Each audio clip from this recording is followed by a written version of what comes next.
didn't know what was happening to me. Thought I was gonna die. He kept saying to us, I have no idea what this is. I've never seen this before. I've never heard of this before. We don't know what's wrong with you.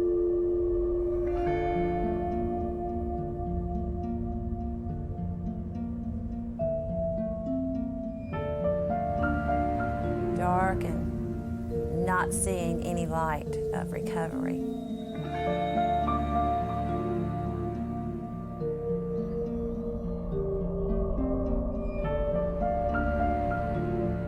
We have, I think, a horrible epidemic. Enough people are sick, it's going to be who's answering for this, what did you know, when did you know it? What kind of a breakdown or series of breakdowns in the medical system can lead to a setting where you have an illness and people walking into their average doctor's offices may or may not be likely to get effective treatment for it?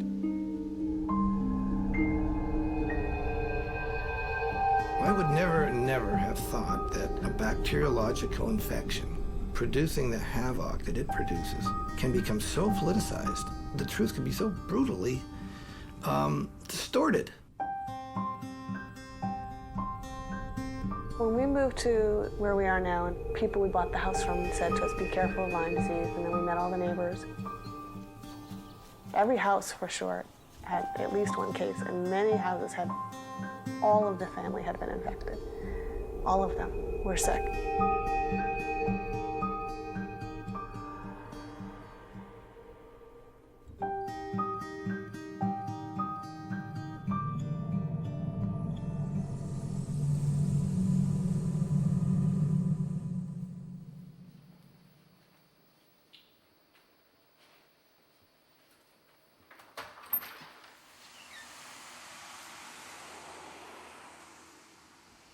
Are you able to stand up, honey?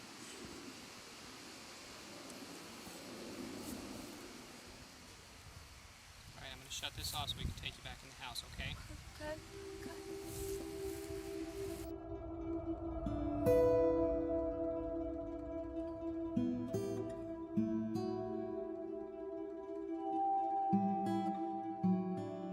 All the articles basically state that this really isn't that big of an epidemic and that it doesn't really do that much to your body, and that it's just a very easy, quick cure. A couple weeks of antibiotics and you're good to go.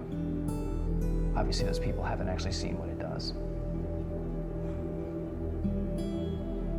Pain, pain, pain. Relentless pain. No one would believe it. I said to my best friend, I said, look at me right now. Look at me. What do I look like? And he said, you look great. I said, you cannot imagine the pain in my body right now.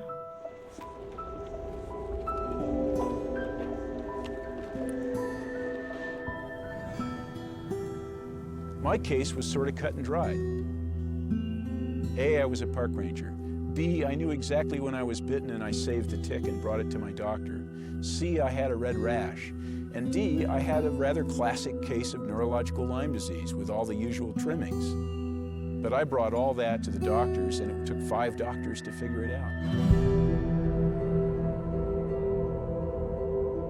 I don't think you're sick. I don't think there's anything wrong with you. Everybody's telling you it's in your head. You know it's not in your head. We don't think there's anything wrong with you. There is nothing wrong. We've done your labs. Your labs are fine. You're fine. There's no medicine for someone like you. You're an attractive girl, and obviously, you don't feel like you're getting enough attention.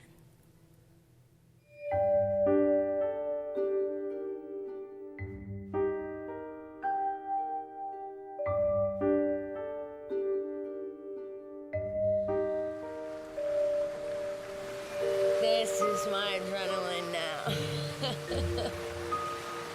So if you want to see me get worse, I'll just do one length, not even a lap. Half a length. I'll have to be hauled out. Like the catch of the day.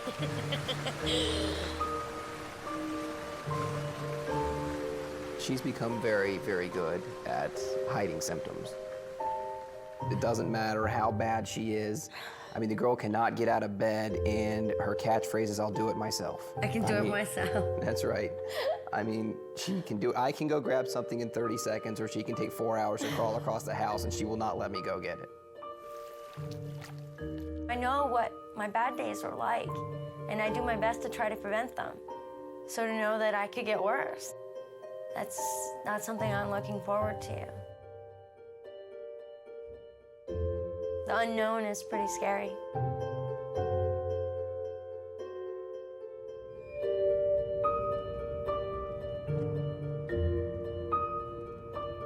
I live on the west side of the northern Sierra Nevada in California.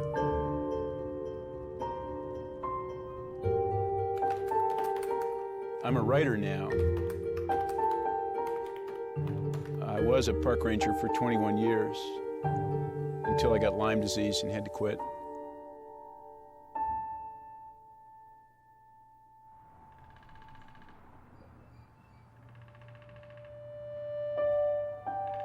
It began with profound fatigue. Then I developed stabbing and shooting pains. I started having vision problems, blurred vision, and then came the memory loss and the cognitive problems. And once I drove to my office, a place I'd commuted to for 13 years, and stopped on the way home and called my wife on the cell phone and told her that I wasn't sure I could find my way home. I just wasn't in good enough shape to drive. Couldn't remember how to do it.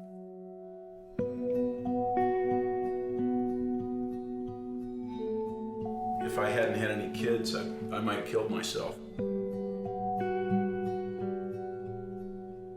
My life was so uncomfortable to be in that I don't know that I would have wanted to be here had I not had stronger family connections, you know, kept me here.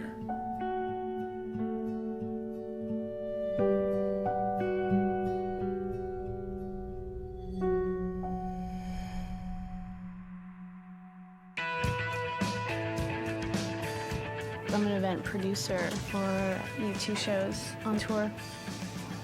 I get to do the VIP parties for all the band's guests. I've loved this band since I was a kid. I mean, I had the freaking personalized license plate.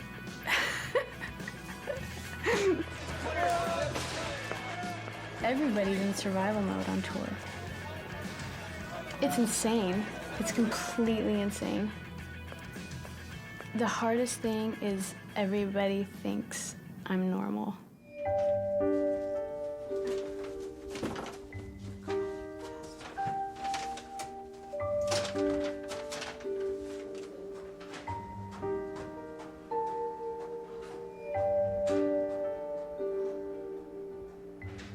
At home, I was in bed and feeling just so sick and just searing pain. It got worse and worse, and I started having pretty bad neurological problems. I got to the point of just do or die, just go for something instead of sitting in my room, rotting in my bed.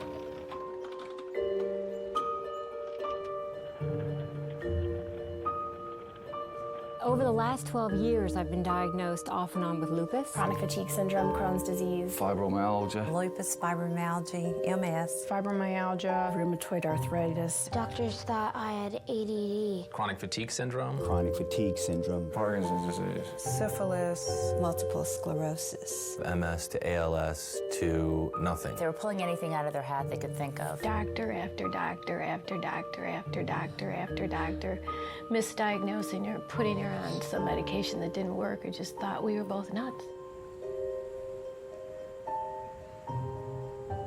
There's evidence that Lyme disease has been around for a long time, but here in the United States, it was the early 1970s when a Connecticut mom looked around her neighborhood and noticed something was not quite right. Well, I was frightened, really, and doctors, were insinuating that it was all in my head. In the 70s, we were all having strange symptoms, headaches and stiff neck and swollen joints. As I looked around the neighborhood, I realized that there were others that were having swollen knees and rashes. Finally, when our symptoms just weren't going away, I decided to call the state health department and report this mysterious disease that seemed to be coming to our area. In 1981, I discovered the causative agent of Lyme disease. My discovery was published in the Science magazine and considered as a breakthrough. We didn't know how to treat it. It was a newly described germ. It looked like syphilis under the microscope, but that's as far as we got. We also didn't have any idea how widespread it was, how much suffering it caused, and the controversies to come. Lyme disease is caused by bacteria, the Borrelioz spirochete. It's spiral-shaped, so it can drill through tissue and get into just about any part of the body. The most common form of transmission is through the bite of several species of tick, commonly known as deer ticks. There's bacteria inside the tick, so when it bites you, it just starts sucking up your blood, like Dracula would do. While it's like sucking in the blood, the bacteria will be released, and then it just gets into the blood, and it gets into your heart, and then your brain, and then you have Lyme disease.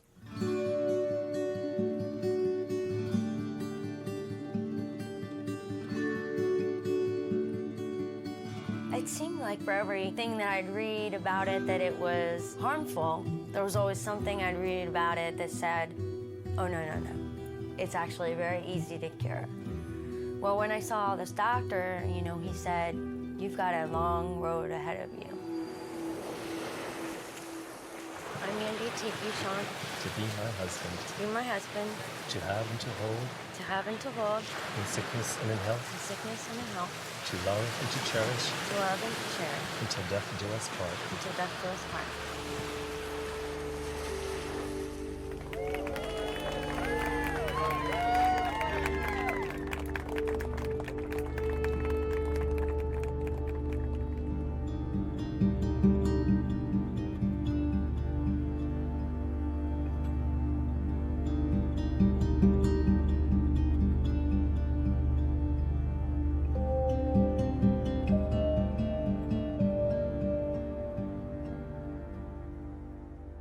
It's not prepared. Husband and wife. That excites me. There's no difference in how I feel about her now and how I felt about her then. We'll see if he says that when I'm starting to get treatment. I'm all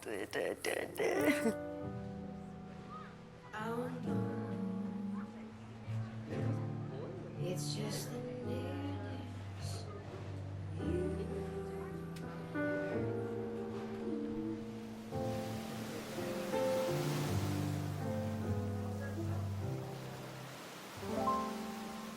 I think like a lot of people who've had Lyme disease, I've been led to wonder why it's not being treated with the kind of seriousness that it deserves. This is not a rare disease. It's thought of as a rare disease, but in fact, there's nothing controversial about the fact that it's the most common vector-borne disease in America today. It is far, far more common and much more dangerous to the average American than West Nile virus is. The Centers for Disease Control reported over 35,000 new cases last year. Yet because the disease is so often overlooked, they admit that the actual number may be up to 12 times higher, making Lyme disease far more prevalent than AIDS.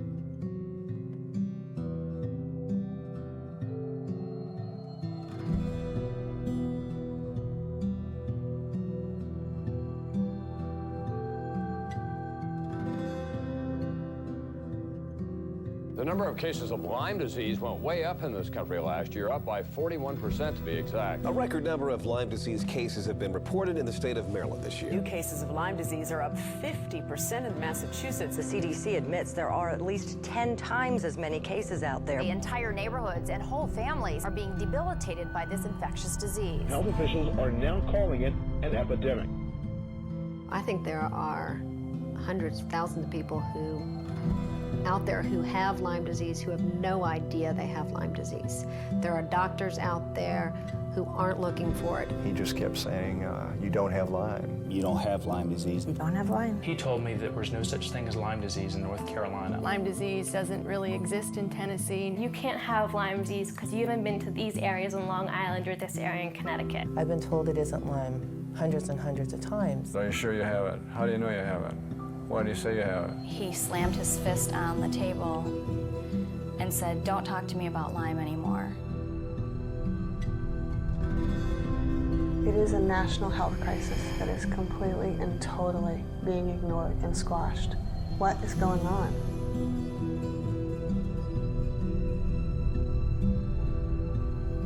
We have a major problem with this disease. We have a major problem finding out who's got it, treating them effectively and quickly. It's far more expensive to treat in late stages and less effective than it is early. And yet we don't respond early enough with many of the patients, and many of them get to late stage and they're sick for the rest of their lives.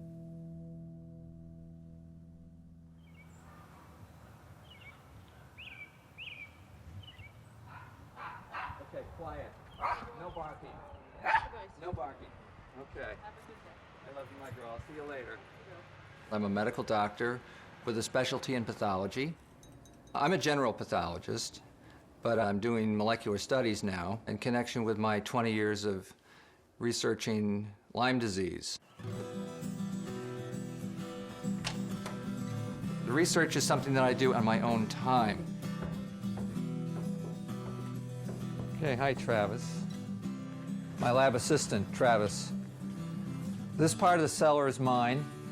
This is my microscope. I've owned this for 20 years. It's a research microscope. The orthodox, conventional view is that the bacteria that causes Lyme disease doesn't stay around very long inside the human body. That will be disproven.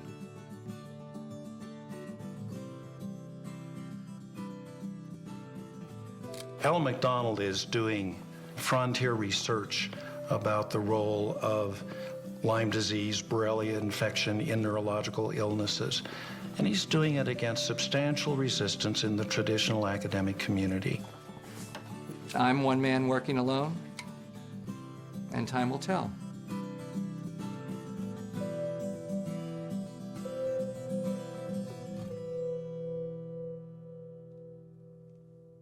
Two groups of doctors are pitted against each other over just about every aspect of Lyme disease, from the very definition of the illness to how it should be treated. At the present time, the traditional medical community believes that there is basically only an acute form of the disease that is characterized in a soundbite as hard to get and easy to treat.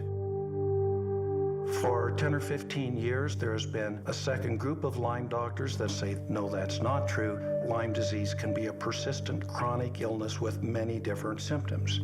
So the question that is posed at the present time is, does chronic Lyme disease really exist?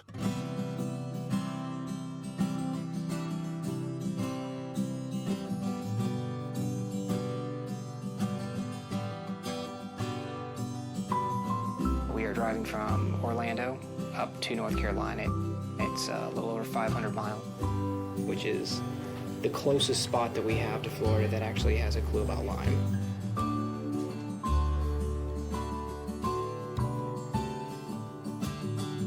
My biggest fear is that treatments would be unsuccessful. She could continue to have a downward spiral. Neurologically, she could have things that are irreversible.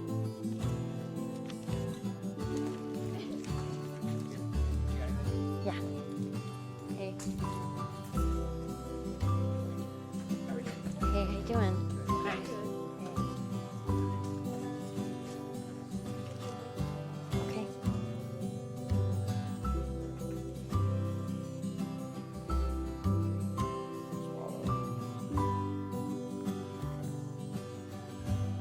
While we're optimistic that Mandy will steadily improve, I'm skeptical that it's going to be smooth sailing. She's so fragile, and her central nervous system is so irritable It doesn't take a lot to set her off. We have to figure out what's the best way to treat you intermittently, to get you to the best place so that your immune system is more in charge. So that's a tricky business. He said, we're gonna have to do 6 to 8 months of antibiotic therapy. We'll have to put a catheter in, to your superior vena cava, and then you're gonna probably get worse. Let's just do one at a time. Let's do this one, and this is as needed, right? Diazepam, and here are your supplements, that's fine. These are all fine. What I sense is that we're at the beginning of something that's going to be huge, just like I had that feeling in 20-some years ago with HIV. I've been seeing people from all over the country. They're sick, they've got a complex illness, they're being ignored. It's going to be an explosive area of medicine, and we're going to learn a lot about chronic illness. And I think that's going to help healthcare in general tremendously.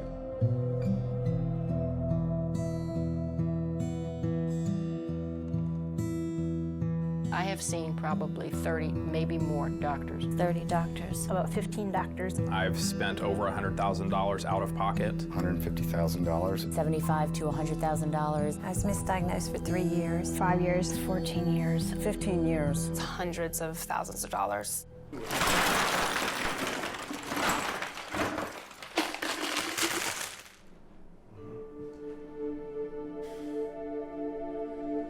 I'm guessing that my case, which could have been controlled with probably a single bottle of doxycycline, at the time I was bitten, probably would have cost something like $25 or $50 total, plus the doctor visit.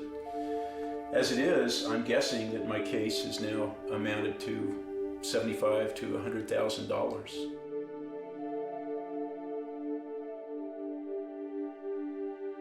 My concern is that the majority of the patients that I see here in this office, this very office, who come to me because they've been treated for chronic Lyme disease, is that they don't have any evidence of ever having had Lyme disease once. Ever. Not now, not a year ago, not 5 years ago. They didn't have the rash, they never had a positive blood test, they never had anything.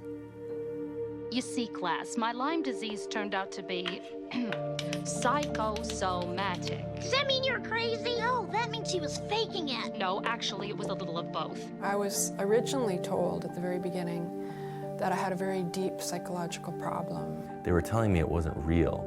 They said I needed to see a psychiatrist. You need to see a psychiatrist. He told me, no, it's not Lyme. You don't have the rash. You are depressed. You're faking it. You need to get mental help. You're a teenager. Get up and walk. She doesn't want to go to school. She's just depressed. You think you're crazy, but I'm not. I know I'm not crazy. This thing screws you up big time. Tally-ho.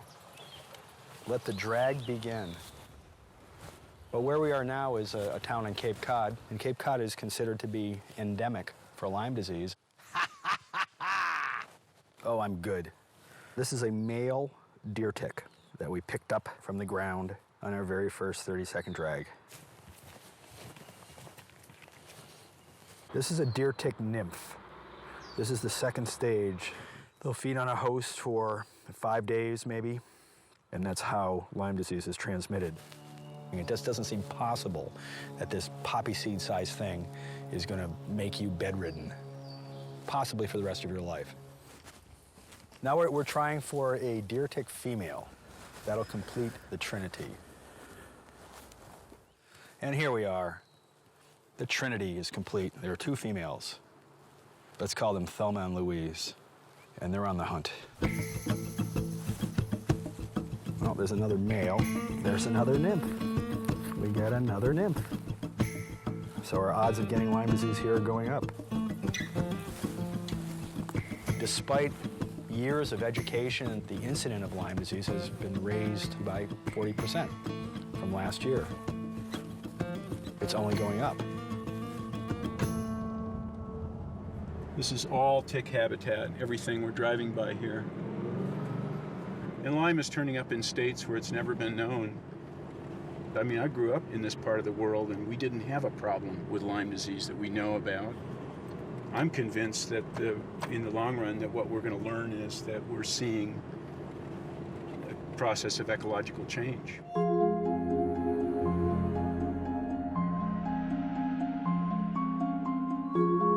We're living in the largest extinction in 65 million years of other forms of life. While many species are dying out, viruses and bacteria are finding new opportunities. Warming climates, jet travel, and human expansion into wildlife habitats are favoring diseases that jump from animals to people. Diseases we're not prepared for.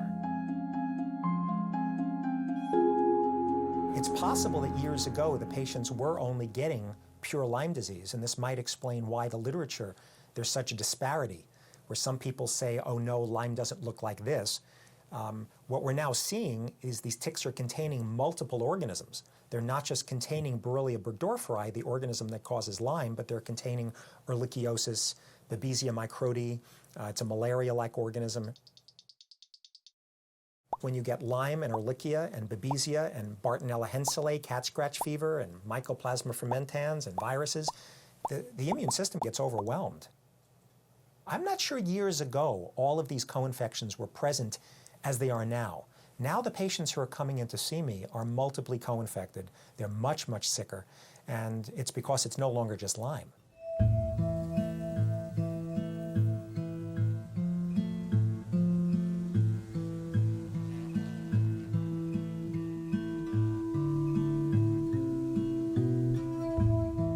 Ticks are very sensitive to dryness. Their bodies desiccate easily, and in dry weather they hide deep in mossy crevices on the barks of trees, or in the leaf litter, or in wood rat nests. Damp weather, however, makes them more active, and they come out and stand around on the tips and branches and blades of grass by trails like hitchhikers at a freeway on-ramp.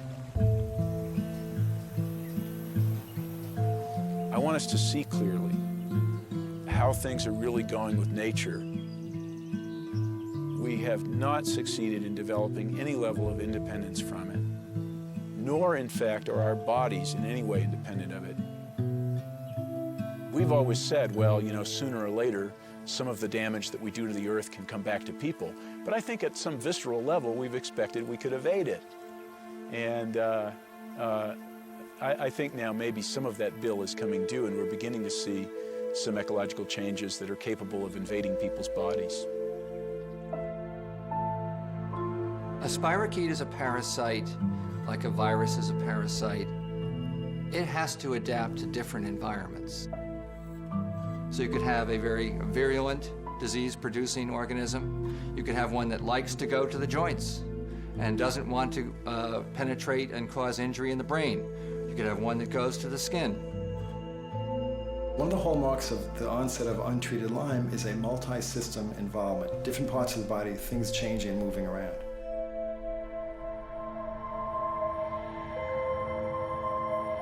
You might have a few weeks of body aches, and then you might have a few weeks of headaches, and a few weeks of real profound fatigue, and a few weeks of confusion. Or you'll have pain in the large joints, and then it'll switch to the small joints. And then, you know, you're going to a neurologist, then you're going to a bone doctor, then you're going to a stomach specialist, then you're going to a counselor. And they get labeled as being crazy. Severe headaches. Cognitive problems. Fatigue, headaches. Cardiac arrhythmias. It hurts on my foot. My knees, my back. I'm tired. I hurt. Involuntary movements. Brain fog. I lost the use of my right arm. I became dyslexic. I had hallucinations. Blurred vision. Light sensitivity. It's a long laundry list. The tests for Lyme disease were developed more than a decade ago. They were controversial back then, and in all this time, no better tests have been approved, even though almost everyone agrees there are problems with the current tests. About 50% of people who actually have Lyme disease are negative in their test results with existing methods. If you're unlucky and you have real disease, but you test negative, your disease is still real and you still require treatment.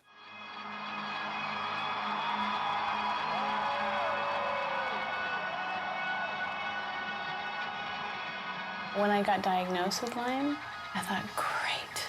Oh, fantastic. Finally I'm gonna get rid of this thing. Course of antibiotics, I'll be good to go.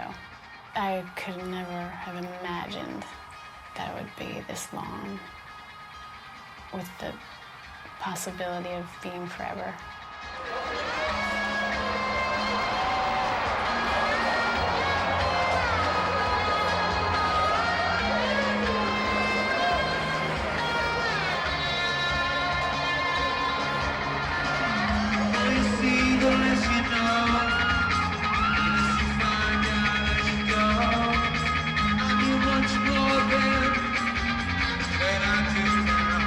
Go for Dana.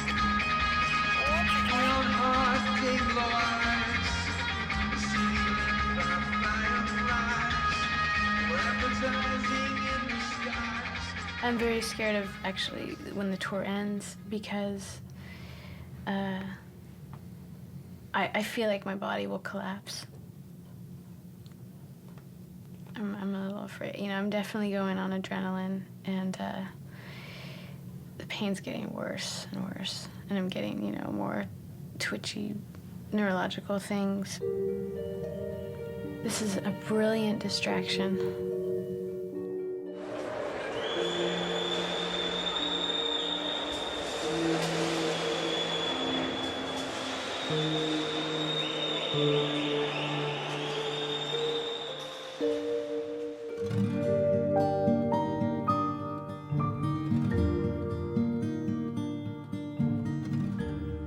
Lyme pushes you to the point of, what do you want? What are you living for? It's not enough just to be alive. I mean,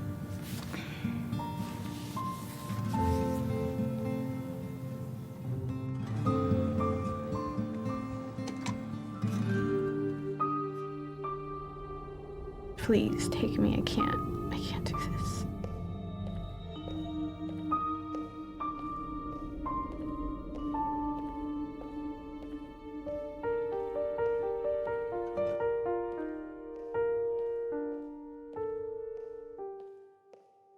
This is the height of the season for baseball, summer vacations, and Lyme disease. The disease is now being reported in almost every state, and it's reached epidemic levels in some parts of the Northeast. The newest research indicates that tiny bacteria pose a special risk during pregnancy, since an expectant mother may not know she's infected. We have examples of infection causing miscarriage. We have examples of infection causing death of the baby at the time of birth or shortly after birth. I've had 4 miscarriages, 2 of which were positive for Lyme disease, and we had an 18-week loss that at 15 weeks was healthy, genetically fine, and at 18 weeks the loss was proven to come from the Lyme infection. Elise came to me with Lyme disease, and it just so happened that as she was finishing up the treatment, she got pregnant. And we followed her with the pregnancy, and she was doing fine initially, and all of a sudden she miscarried.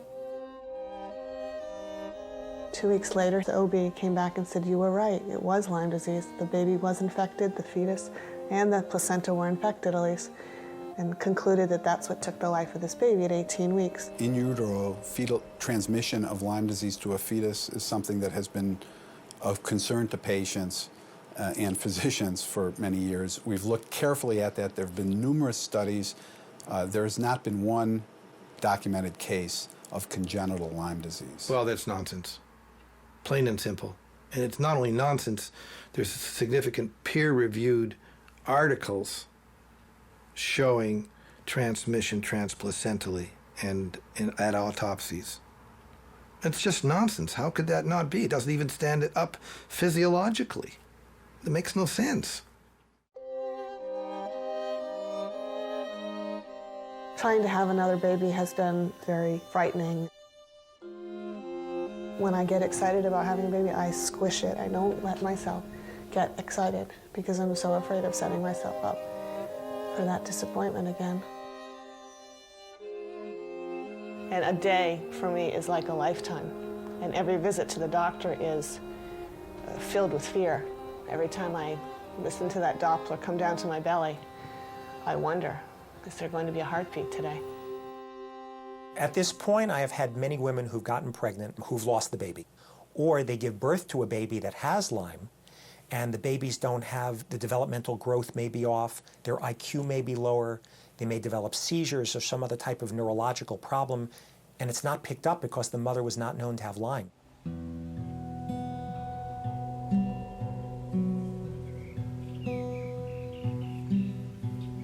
You can't imagine this. How could you? You just can't.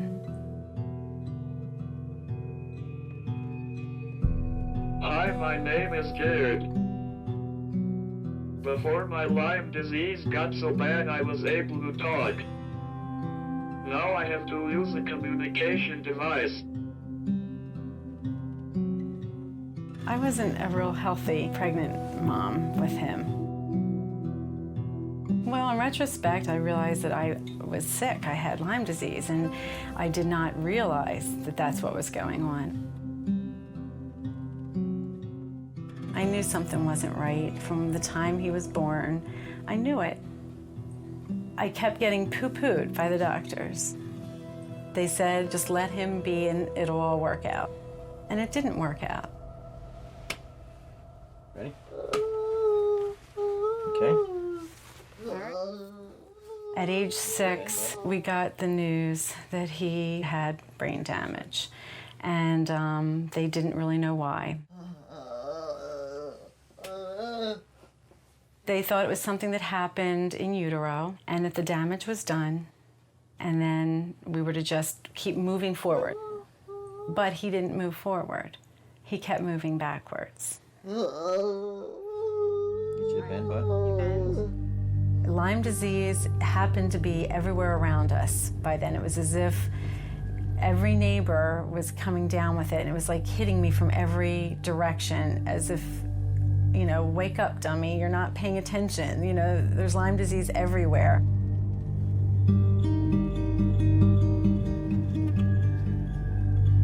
There's a gentleman who lives right up on the hill up here, and his previous wife passed away. She had Lyme disease, and now he's remarried, and his new wife has Lyme disease. This man here was very ill from Lyme disease.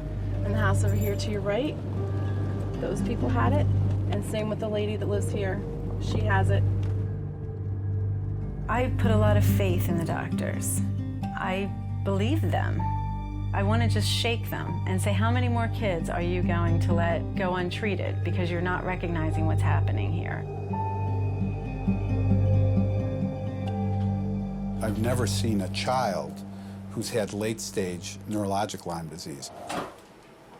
We just don't see late neurologic disease in children.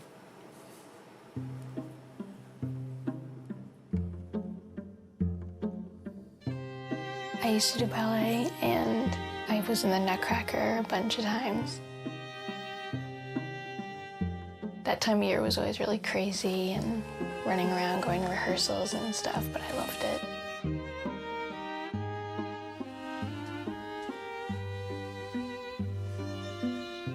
Her ankle was bothering her. Then her right knee blew up, and they tapped into it, and they found that she had late-stage Lyme, and it was in her brain.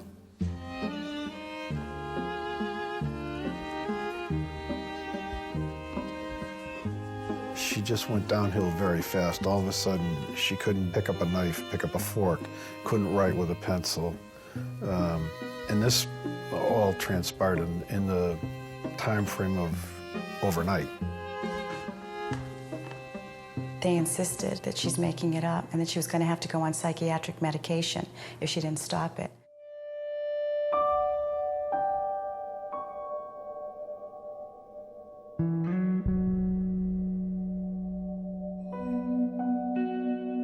Rock bottom to me was that summer before we went to see Dr. Jones. She couldn't hold her head up. She couldn't sit up. She couldn't talk anymore. And not knowing if they were going to keep her on the medication, because they kept saying to me, no, only 28 days. And I said, wow, I'm going to Connecticut, and I'm going to see this other doctor. And them fighting me and saying, well, he's controversial. And something in me just kept saying, no, you're going. The thing that gives me most joy in treating the children with Lyme disease is seeing them get well and cured. I don't consider it a job. I consider it to be more or less like a calling than anything. My practice consists of over 9,000 children from every state in America, from South America, from almost every province in Canada, and from every continent abroad. The practice is growing at the rate of 5 to 10 new encounters per day. They have very complex, serious illnesses. However, it's nice to see them get well.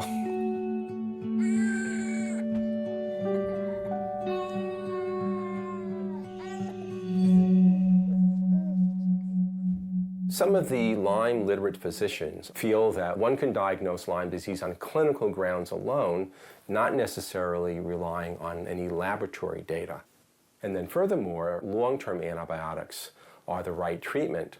That has never been shown in any double-blind, controlled, randomized trial. I've worked here for 8 years, and I've seen many patients come and go, and I've seen the success he's had in his treatment regimen. Yes, we do treat aggressively, but I think that's what works. In a way, it's like the perfect storm of diseases because of the timing of a couple different events in the history of medicine. 1980, the United States said it was okay for government institutions and universities to patent and profit from live organisms.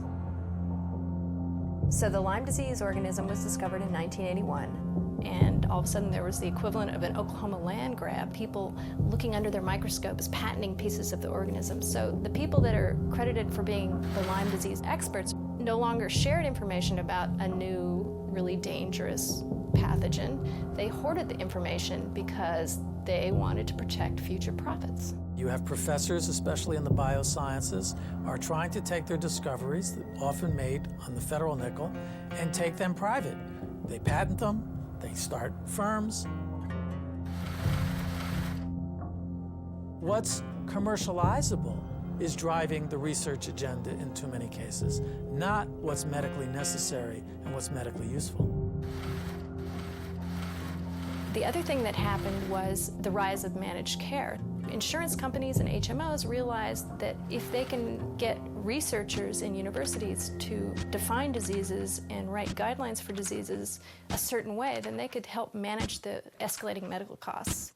And really what this means is the people who previously protected public health, so like the CDC, the Centers for Disease Control, and the NIH, and universities who didn't have any commercial interests, all of a sudden they were partners with Big Pharma, and their motivations completely changed. We no longer had oversight and checks and balances in our scientific system in the US. It was rife with conflicts, and just now, 20 years later, we're beginning to see what happens when you have unchecked conflicts in medical care.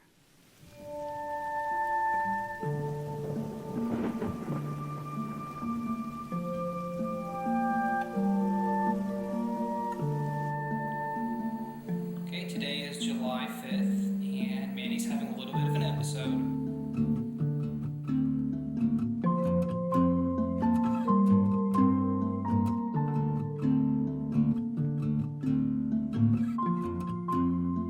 It's a feeling of being trapped within your own body. So it's like being wrapped up real tight like a mummy, so you can't move anything, and then having tape across your mouth, so you can't say anything.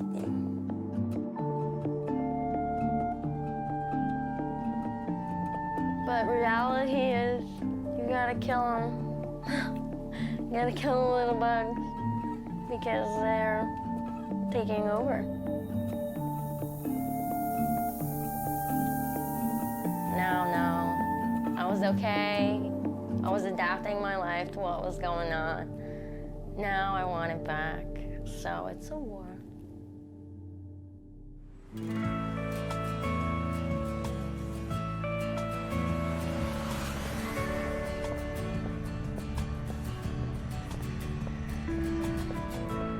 It got so bad after the tour because I really did some damage.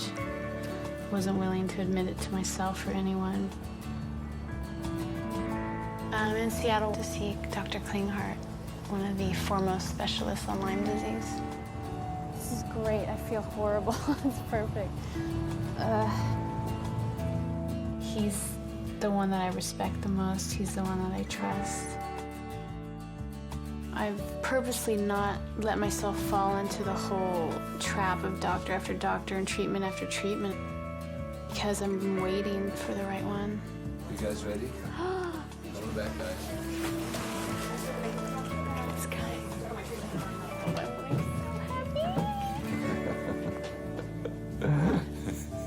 Really? Nice to see you too.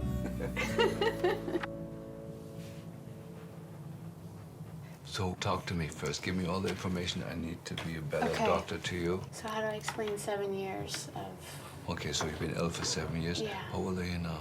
37. What have you done in terms of treatment? When I found out, I started antibiotics. I did 6 months and I was so ill. And I just didn't see it as an answer. Lyme disease is one of the many microbes that has entered our system.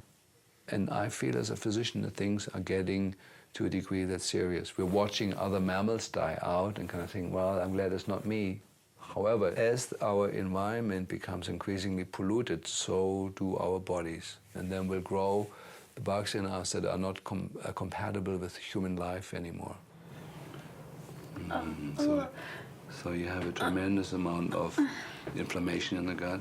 The Lyme disease leads to a suppression of the immune system, and then you grow these things in you that we're always exposed to.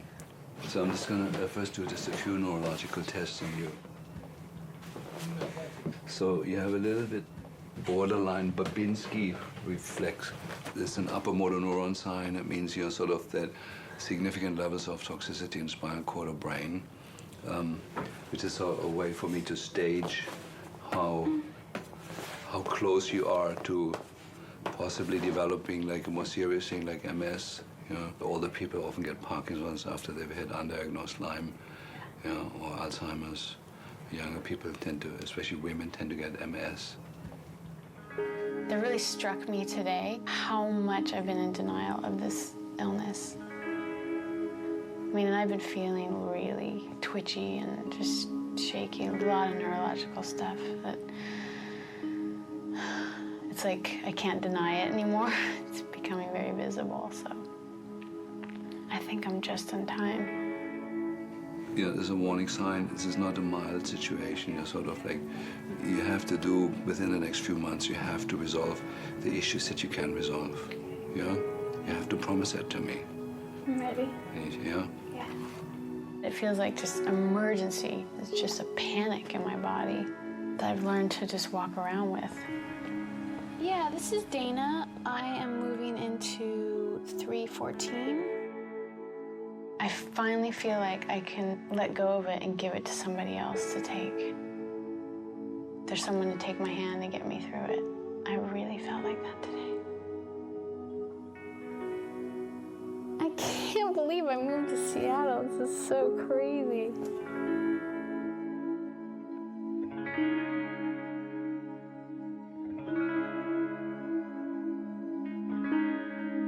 The spirochete that causes Lyme disease is Borrelia burgdorferi and related Borrelia.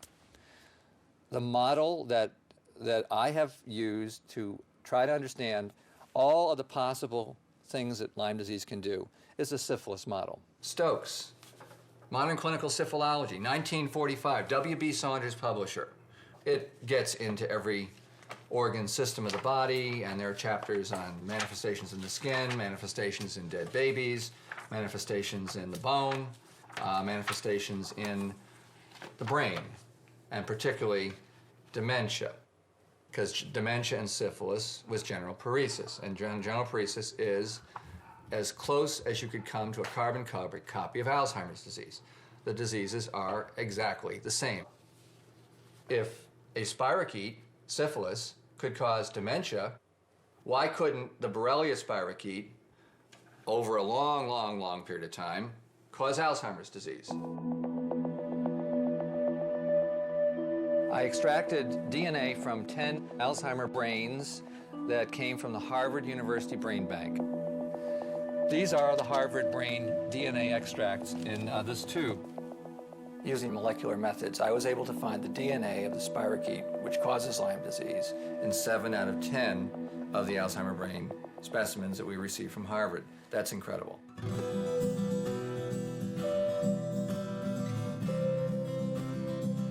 The results of the experiment could not have been predicted in anybody's imagination when 7 Alzheimer brains gave me essentially the same thing, which is part spirochetal, part human, linked up in one molecule. I about fell off my chair.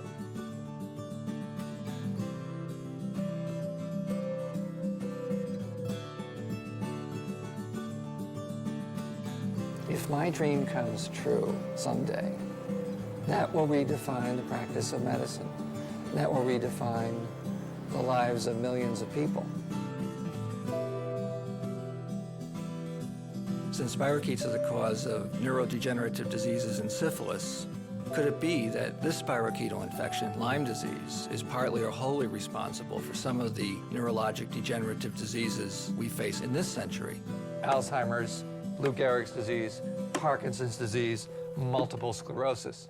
Those are named conditions for which no cause is now known.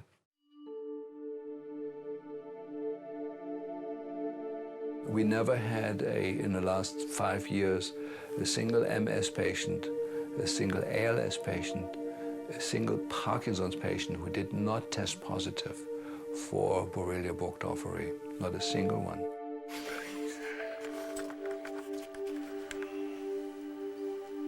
About 3 years ago, I became ill with the disease that was ultimately thought to be ALS or Lou Gehrig disease, and had prepared to die within about 2 years' time.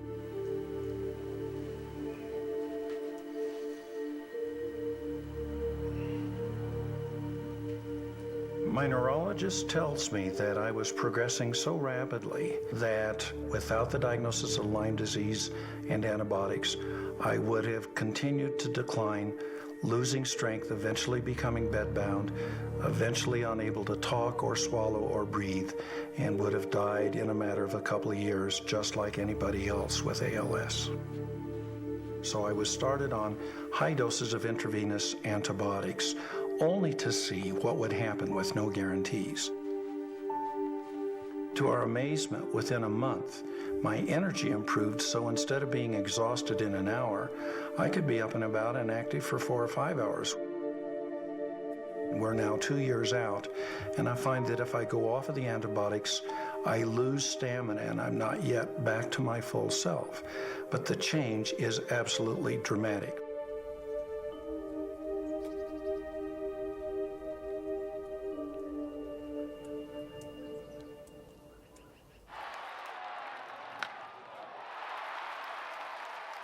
I said, I'm not getting tested.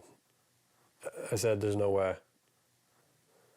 There's no way I have Lyme because I've been told by the best doctors that I have Parkinson's.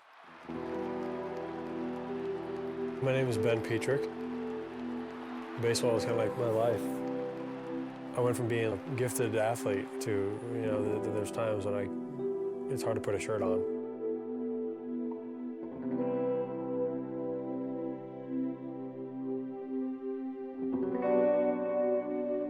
I've been out of the game now for almost 2 years.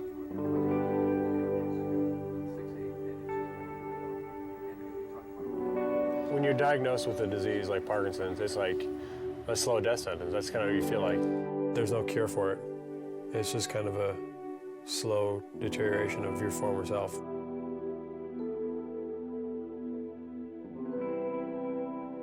Recently, in the past month, I've been tested for Lyme disease, and a test came back positive, and so I've gone and seen Dr. Martz in Colorado Springs.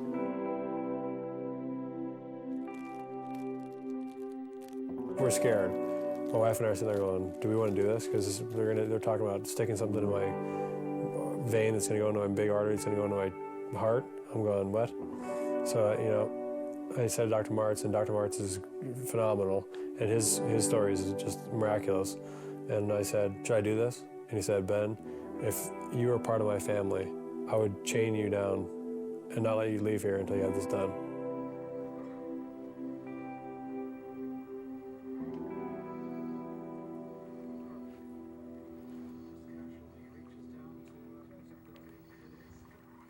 Six months into the Lyme treatment, it's without a doubt better. I mean, there was no question in my mind. compared to what I have been in the past. I mean, I think it's night and day.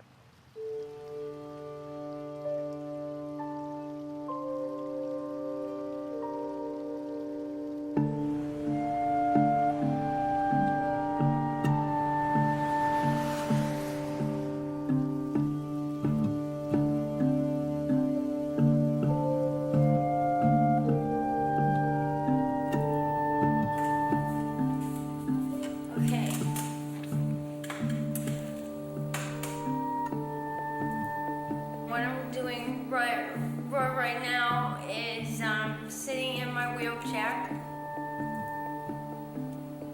Sean doesn't like to videotape it.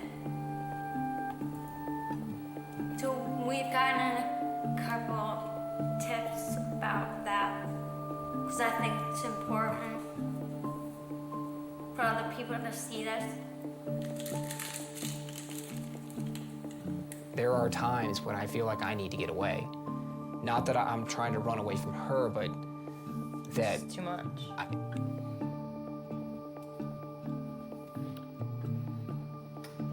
Sometimes I need to go and do the things that I used to do before this started just to feel like, okay, that life is still there. You know, I mean, just like her, That feeling's there for me too, and I just can't. I know. We were told it was going to be a long road. That doesn't mean that I don't worry about it driving a wedge. It doesn't mean that I don't think that maybe at some point Sean might change his mind.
I'm extremely nervous about having this child. All the tests that we have to do, the fear that he'll come out and he won't be able to breathe, or there'll be something that's happened from the Lyme infection that we don't know about. It is very, very scary.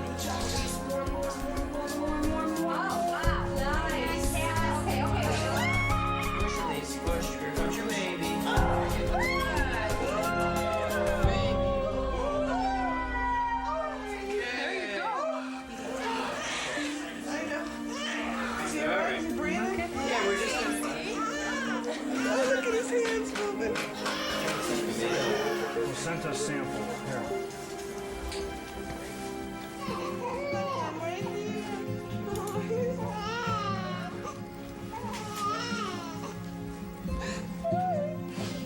Oh my God! I'm not gonna get it. Do you believe it now?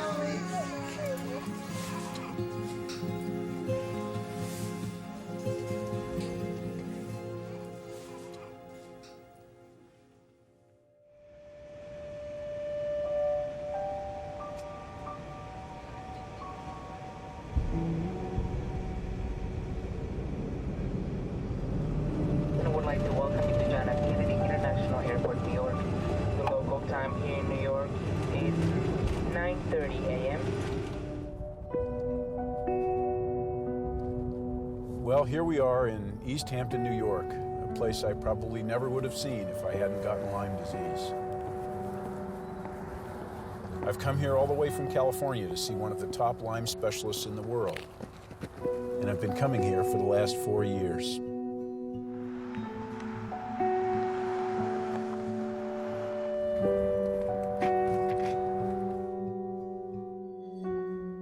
When did you start the combination therapy? Last year, right? Yeah, I've been on it for a year. Are you still improving or have you hit a plateau? You know, the truth is, I've hit a plateau. How much antibiotic is enough? How many symptoms that are still present reflect an active ongoing infection versus just damage that's going to be there forever? Somehow the spirochete can learn to live within the body and not be killed. It can hide from the immune system, it can hide from the antibiotics, and both at the same time. And there are patients who sometimes are on open-ended years of therapy because of this very problem. We have not been able to demonstrate the persistence of the bacteria. So to treat for months and months is really based on guesswork, on conjecture, and not based on any scientific data.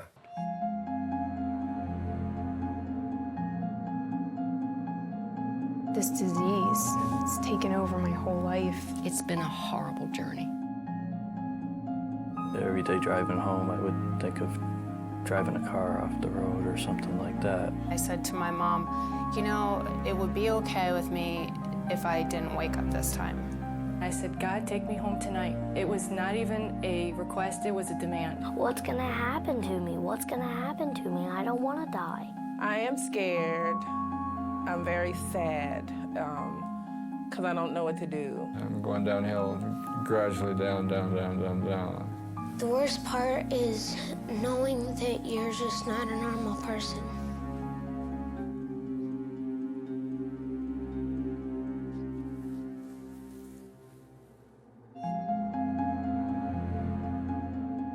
Chronic Lyme disease.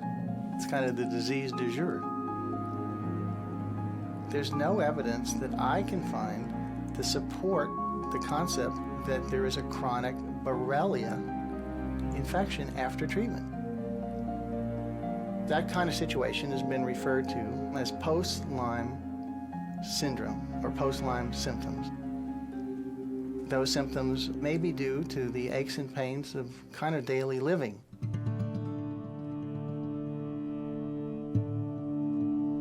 The Infectious Diseases Society of America just published their Lyme disease diagnosis and treatment guidelines, and it's been a huge disaster for the Lyme disease community. They say that Lyme is easy to treat and easy to cure. They're saying that 2 weeks typically will cure most cases of Lyme, and they say that chronic Lyme doesn't exist. If people have symptoms beyond 1 2 to 4 week dose of antibiotics, they have something else, and they send them to a psychiatrist or give them some pain meds or some steroids and send them away. If you look at the new IDSA guidelines, it's a very threatening document. It's very restrictive. So it almost was designed with a purpose in mind to restrict the treatment of Lyme. A handful of people are pretty much the gatekeepers for information about this disease. Out of 400 references that they posted at the back of the guidelines, half of them were based on articles that the panelists or people in their labs had actually written. So it's not like they went through and looked at the whole body of Lyme research to come up with the best recommendations. They looked at a small group of articles, about half of which were written by themselves. These guidelines are based on the best scientific evidence that from more than 25 years of study. It completely ignores a worldwide body of literature that is in contradiction to what they're saying. We're not going to ignore good science, but the science isn't there. We had begun deliberations, and we were going to go over the late and chronic stage. We never got to discuss late and chronic Lyme disease. There seemed to be pressure from the IDSA to put out something, even though we couldn't agree. So what happened was, Dr. Wormser did take over the chairmanship on the guidelines for Lyme disease, and we never met again. We just said, here are the guidelines, and you can sign them and agree or not. They're written in almost legalese terms, like this can be a document used in court cases, maybe against physicians, or maybe for insurance companies to justify cutting off treatment to their patients, because these are the guidelines. Really, those guidelines reflected the idea of 1 or 2 people, but they've been misused by insurance companies who don't want to pay for treatments because that particular guideline says we don't know if chronic Lyme disease exists.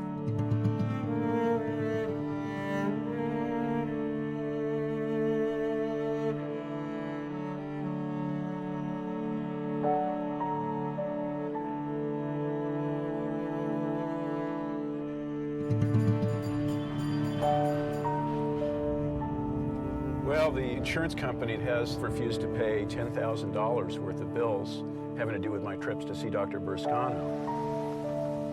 They have now required me to see another doctor. This particular doctor apparently is a fellow who works mostly for the insurance company. What he'll do will be to cite the IDSA position that there's no such thing as chronic Lyme disease to support a conclusion that the insurance company's already made about me. They don't want to pay.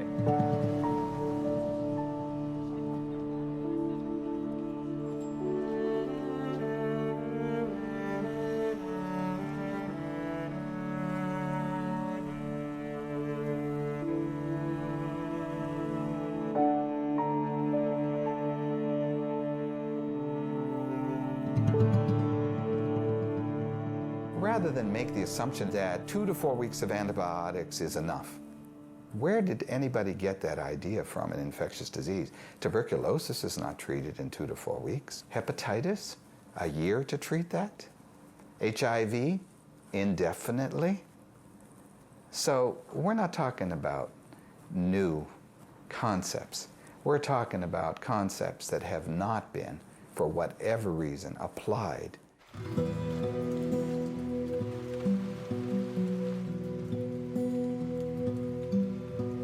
This doctor's controversial diagnosis and treatment of Lyme disease with powerful intravenous drugs could very well cost him his medical license. The evidence will show that Dr. Jimsek believed the IDSA guidelines to be flawed, to be wrong. I respect the IDSA tremendously. I belong to the IDSA. The Lyme philosophy is run by about 12 people who have been doing the same 12 people for the last 15 years, and they haven't really changed anything.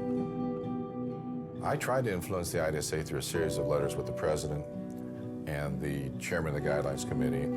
We pleaded with them to open up the process about Lyme guidelines. He's been working really hard for the last year to try and get the IDSA board to listen to his suggestions for the treatment of chronic Lyme. And now he's before a medical board review, and it makes you wonder, you know, is this retaliation? Furthermore, for each of these patients, Dr. Jimsek prescribed a course of not oral, but intravenous antibiotics to be administered to the patient for months on end. Long-term antibiotics provide no additional benefit. And it's not that this is safe. There are many complications to long-term antibiotic therapy. I was a patient of his for 7.5 years, diagnosed with Lyme's disease, wholeheartedly believed him, and never had Lyme's disease. 3 years ago, you wouldn't have thought she'd live another 2 months. He literally saved her life, no question about it.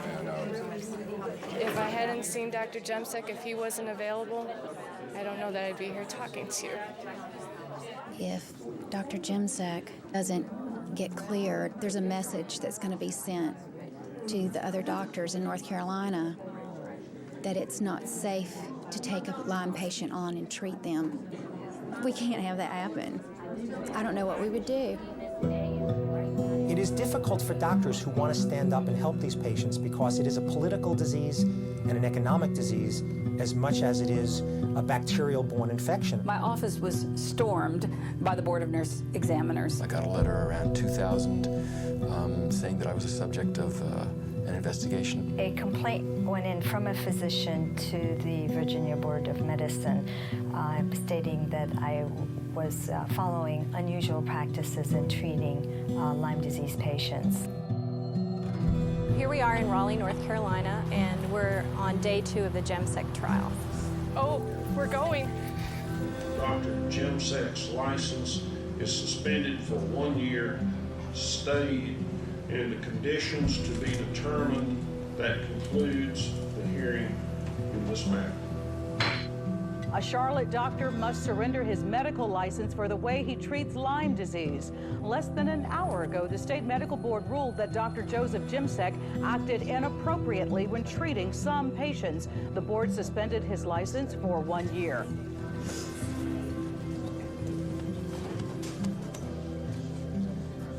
Thank you all.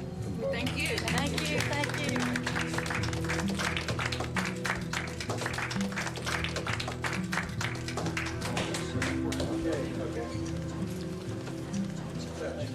Medical boards don't act on their own. They need a complaint to initiate an investigation. And we've been told by the medical boards that the great majority of complaints don't come from doctors or patients, but they come from insurance companies trying to get rid of doctors who cost them a lot of money.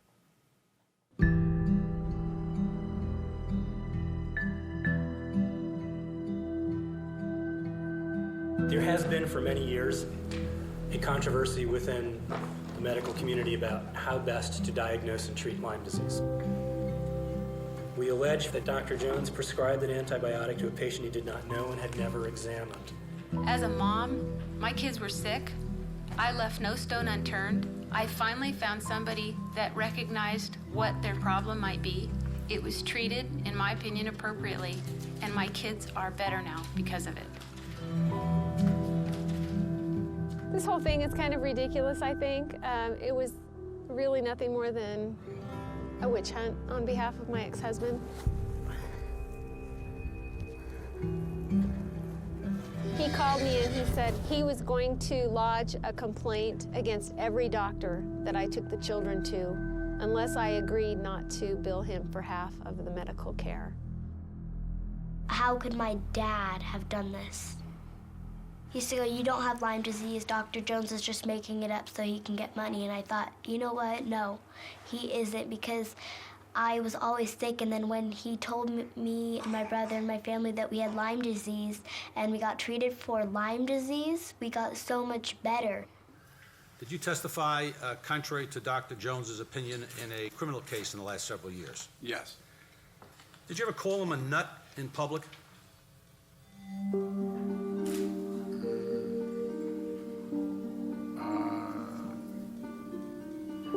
Patients develop physical complaints, but it's got a psychological basis.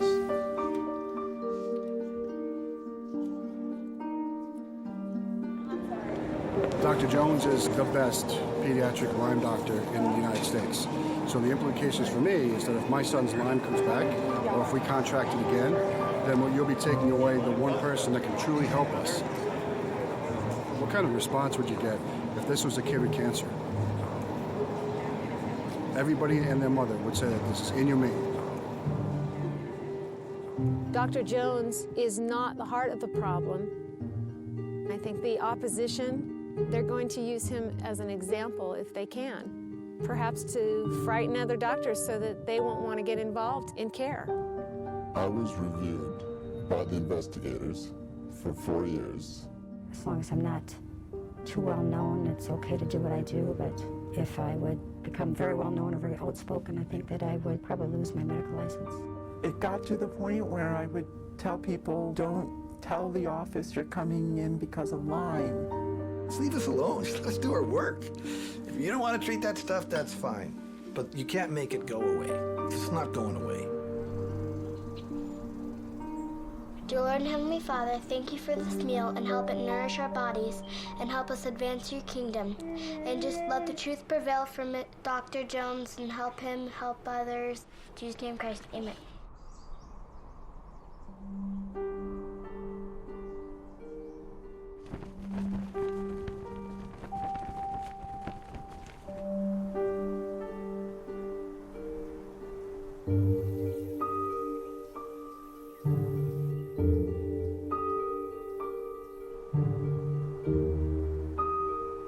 We're here today to remember Brett Paul, Doris Grade, Robert Baird, Jerry Teitelbaum Fossing. I think it really points out how dangerous this illness is. We're the heartland of the nation, and our people are dying here from Lyme disease. My son was 31 years old, and he died from Lyme disease because no one would treat him. I keep wondering what else I could have done. Should I have taken her to Europe? Should I have taken her somewhere where somebody would have done something? But we don't seem to care in this country. They just didn't try to help. When we tried to get medication for her, it was almost impossible because the medical profession is afraid to give medication for this. If I was asked whether Lyme disease could be fatal, I would say not in my experience and not suggested by any of the existing literature. My husband died 2 months ago of Lyme disease. It's specifically on his death certificate. By the time that they figure out, it's too late. The last words my daughter spoke to me, her last words to us, "Mommy, they're gonna kill me," and they did.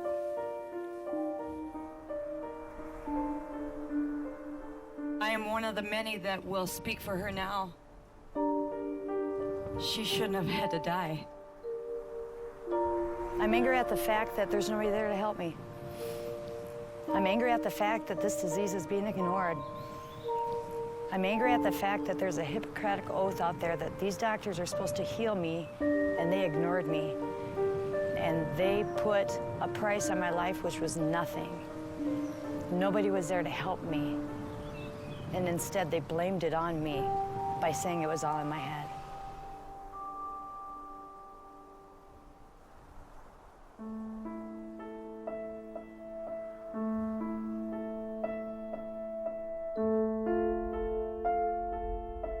We were having dinner, just, watching TV, and she started having a reaction.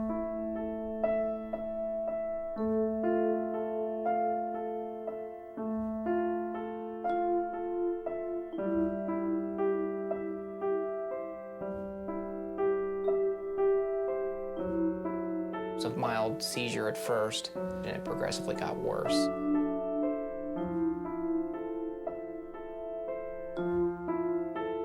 She was having a problem breathing, and then stopped breathing altogether.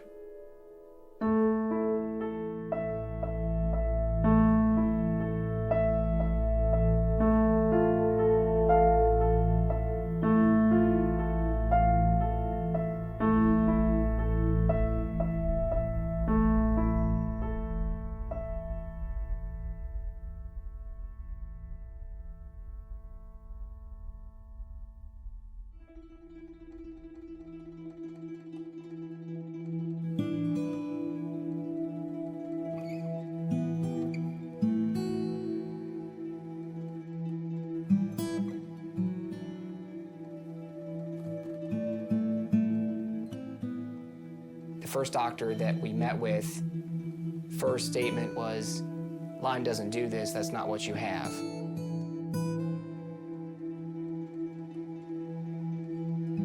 Three of the doctors all asked if she's seeing a psychiatrist because they all just assumed it was in her head.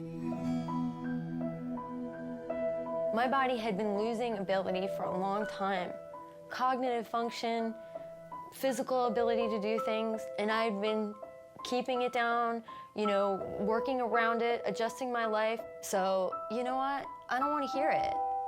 And I'm sorry, but I have been dealing with it, and now we have been dealing with it. That's 10 years.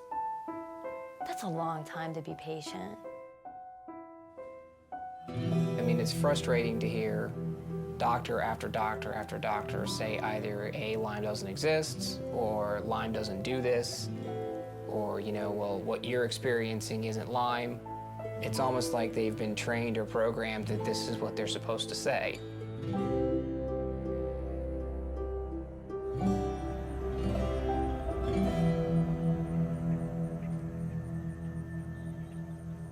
It's really madness.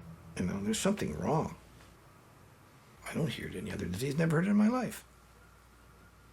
So there's something funny. I don't know what that something funny is.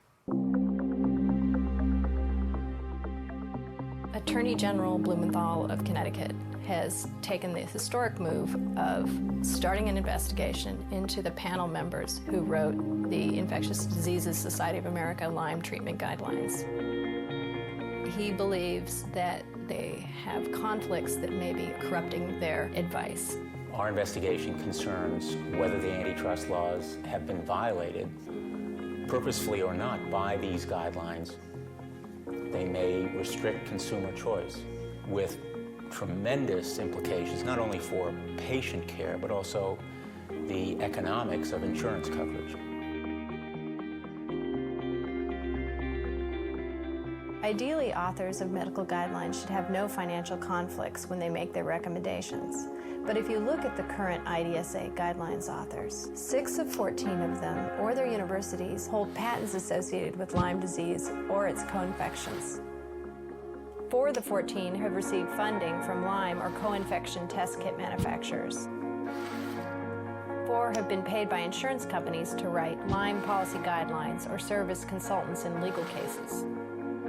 And 9 of the 14 authors or their universities have received money from Lyme disease vaccine manufacturers. The fact that 9 out of 14 authors have a direct conflict of interest with somebody who's involved in manufacturing products for any aspect of the disease is completely outrageous. The Infectious Disease Society of America should establish a hard and fast rule that the people who serve on guideline writing committees not have any ties to any manufacturer that has a stake in the outcome of those guidelines. Period. End of story. There are a lot of people in the academic community, I think, that know these people are wrong, but no one will speak up. So, at what point will people say the emperor has no clothes? When will the voice of the people finally reach a level where the truth will come out? I mean, I think the truth will eventually come out, but how many more people are going to suffer before the truth comes out?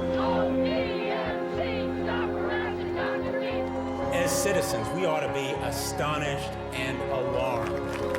Every year, it is thousands and thousands of people suffering. This is a total disgrace. Right to the IDSA. Chronic Lyme disease exists.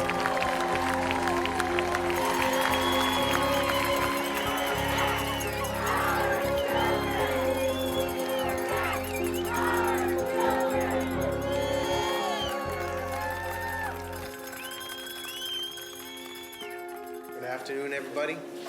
Continuing hearings on the case of Dr. Charles Jones. He had their records, which did not confirm the history that the mother had given. He'd been told that Nevada providers saw no reason to prescribe an antibiotic. Nonetheless, he prescribed for both children. I hate to sound conspiratorial, but I think I have a right to be. I think that would be advantageous for me as a Lyme literate physician and as the only pediatrician in the world who treats Lyme patients to be out of the picture. There's no charge that these patients were harmed. In fact, how do we get past this big elephant in the living room that these patients were treated successfully and are now doing very well? I'm 78 years old. The worst scenario, I'd lose my license. I don't think they're going to let it go. I know that.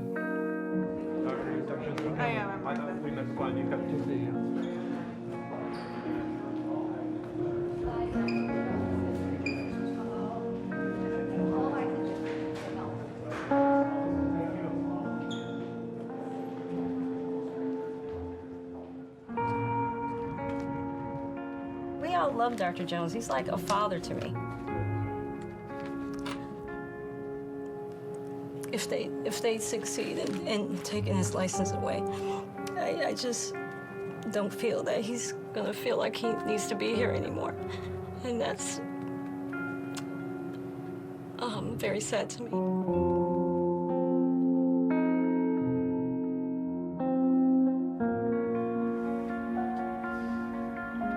I don't know where my daughter would be without Dr. Jones.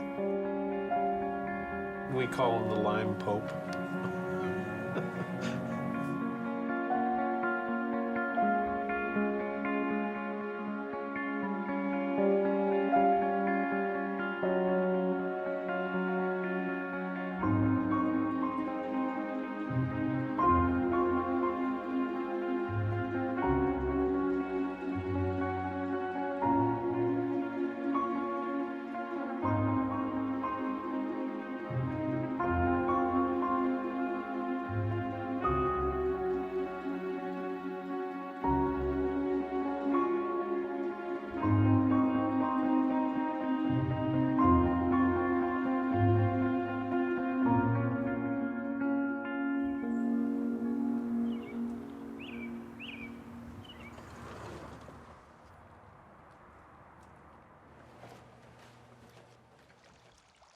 I was probably the 30th individual who had been called before a medical board for treating persistent Lyme disease.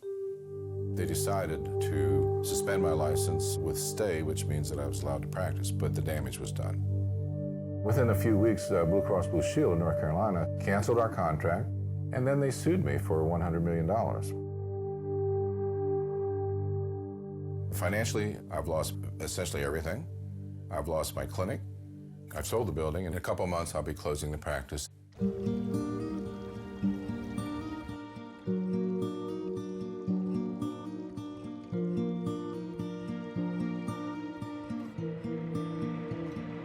They had the vision loss, and they were starting to lose their hearing there. They were really young when they were losing it.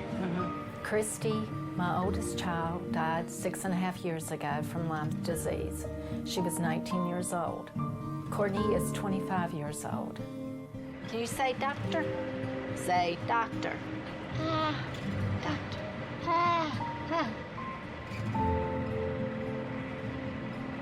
I'm glad somebody stepped in and helped you. That you found the right people. Yeah.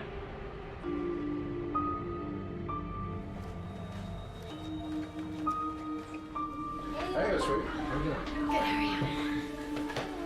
You made significant progress. I'm delighted with the fact that your multiple neurologic symptoms are so much better and that you have control of your body. You can live in your own skin.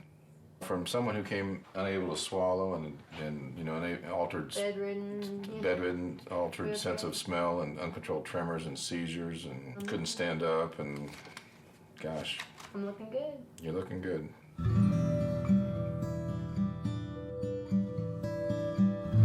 Well, my greatest fear is that, you know, like some of the couples out there who have Lyme, that both of us will be impacted by it and that he would have gotten it from me.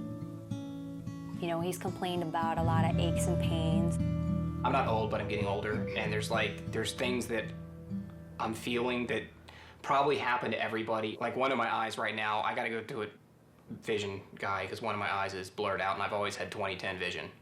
I mean, all of a sudden this eye, and it was like an overnight thing that suddenly I'm having issues with blurry vision on one of my eyes, getting headaches, which I account towards the blurry vision. But bottom line is... Mono-like symptoms. Goes horizontal, he's out. Just feeling lethargic. I won't tell you that it's not in the back of my mind that it is possible. Lyme is a distant cousin to syphilis, which is obviously sexually transmitted. Now, if Lyme were found to indeed be a sexually transmitted disease, it would change the landscape of the whole argument. The only way that Lyme disease is transmitted is through the bite of an Ixodes tick. We know about Lyme disease. It's something that we have a good handle on. That's really the bottom line.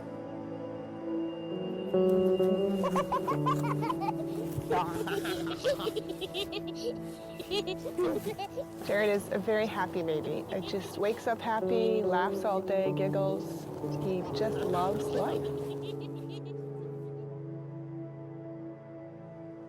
Jared's test came back positive for the Lyme antibody, which means he may be infected.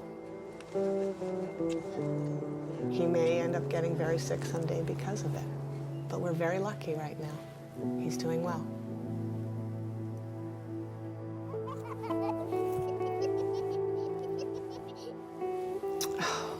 I don't want to say that.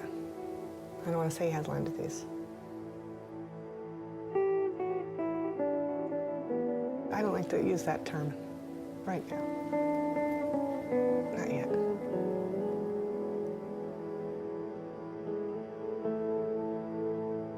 The controversy in Lyme disease is a shameful affair because the whole thing is politically tainted. Money goes to people that have, for the past 30 years, produced the same thing. Nothing.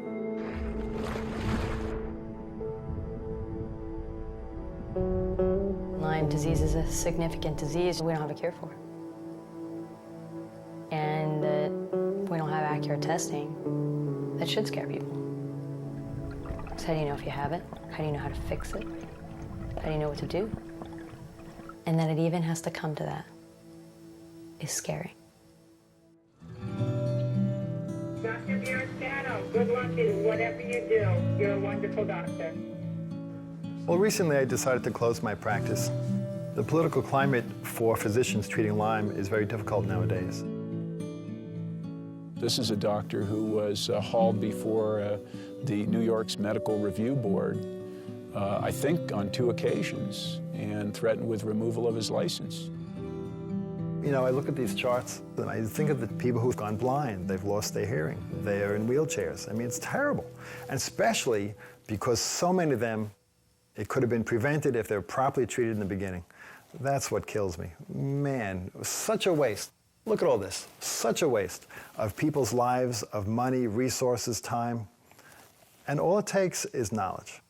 I bet you that if these people, all of them, had seen a Lyme literate doctor in the very beginning of their illness, I'm sure more than half, if not more than 3/4 of them, would never have gotten to that stage, ever.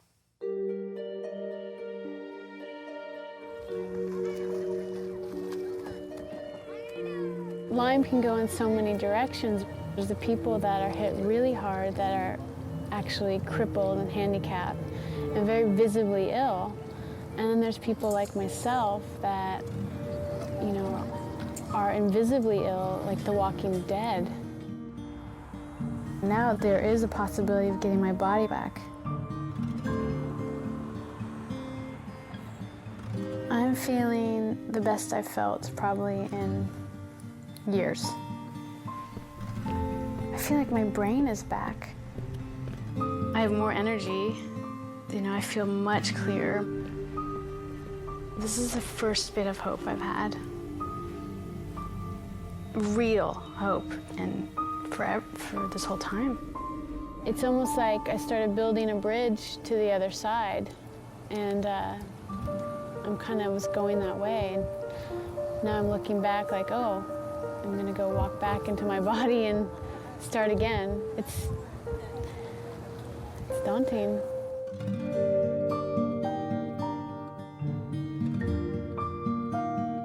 I met a lovely gentleman who's been really supportive, and I don't know, for the first time it feels so good to have someone's support.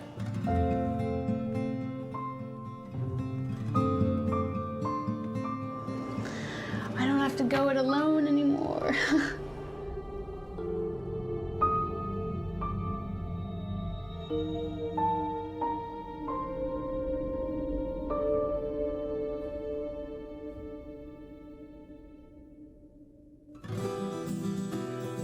I can't tell you how excited I am. This is just a marvelous, marvelous new concept. Up until this point, we had the hunch that the bug had to be hiding somewhere in the body in a form which we couldn't really put our fingers on and we couldn't really find with the microscope. One night as I was looking at the culture of Borrelia, I saw a large colony of organisms protected by a gel-like substance. And as I was reviewing the pictures, it became clear that this was very reminiscent of what they call a biofilm. The idea of a Borrelia biofilm is very, very powerful because the biofilm explains in that one word why some cases of Lyme disease are chronic, why they're hard to treat, and why after antibiotic treatment they may relapse. Because biofilms are by definition chronic, difficult to treat, and capable of relapse.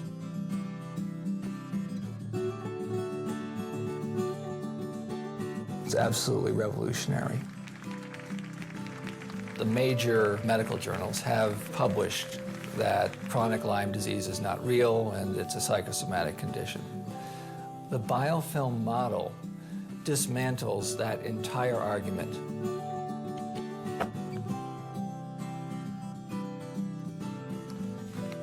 The patients were right all along. It's a great opportunity to say, aha, they were right. And they were right. They were right.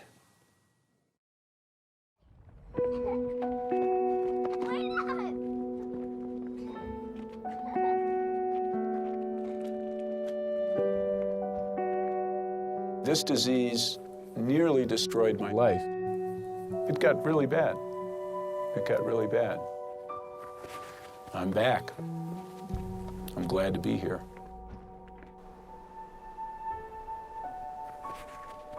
Mind you, I had to fight for what I got. In the current system, I get maybe a month of treatment, that's it. Everything you have is what you're going to have for the rest of your life. And yet all the improvement that I've experienced happens after the 3rd year of treatment. And then there's the phase where I start to get my life back. And that's the phase I'm in now. And it's like magic. I'm so glad to be here. I can't even say.